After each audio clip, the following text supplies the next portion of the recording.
এই রকম একটা পুডিং বানাতে চাইলে আপনার সময় লাগবে মাত্র 30 মিনিট। আসসালামু আলাইকুম, কেমন আছেন সবাই?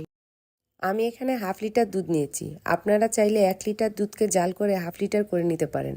আমি সময় বাঁচানোর জন্য হাফ লিটার দুধের সাথে গুঁড়ো দুধ মিশিয়েছি। পুডিংয়ের জন্য ক্যারামেলটা করতে হবে একদম লো হিটে। খুব আস্তে আস্তে ক্যারামেল হবে, তা না হলে কিন্তু ক্যারামেলটা পুড়ে যাবে। ক্যারামেল যদি পুড়ে যায় তাহলে পুডিংয়ের টেস্ট কিন্তু ভালো আসে না, তাই ক্যারামেল করার সময় চুলার আঁচ একটু বাড়ানো যাবে না।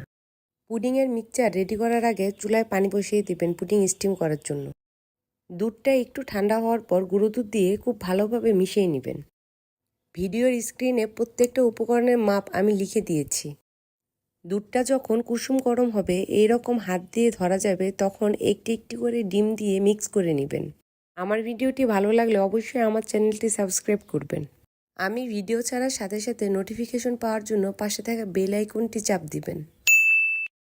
Recipe same to same follow করলে আপনারা দোকানের মতো একদম জিগলি একটি পুডিং পাবেন। পুডিংয়ের মিক্সচার রেডি করার পর পাত্রে ঢালার আগে অবশ্যই ছেঁকে নেবেন, তা না হলে পুডিংয়ের ভিতরে অসংখ্য ছিদ্র ছিদ্র দেখা যাবে, দেখতে ভালো লাগবে না। পাত্রে পুডিংটা স্টিম করতে দিবেন, তার 3 ভাগের 1 ভাগ পানি থাকবে। 20 মিনিট পর পুডিংটা উঠিয়ে কাঠি দিয়ে চেক করে দেখবেন। কাঠিটা যদি এরকম ক্লিন আসে তাহলে পুডিং হয়ে গিয়েছে, আর স্টিম করার কোনো প্রয়োজন নেই।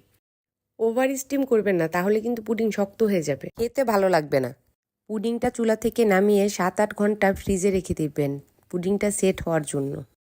তারপর নামিয়ে পরিবেশন করুন এইরকম মজাদার ঠান্ডা ঠান্ডা pudding. Thank you for watching my video.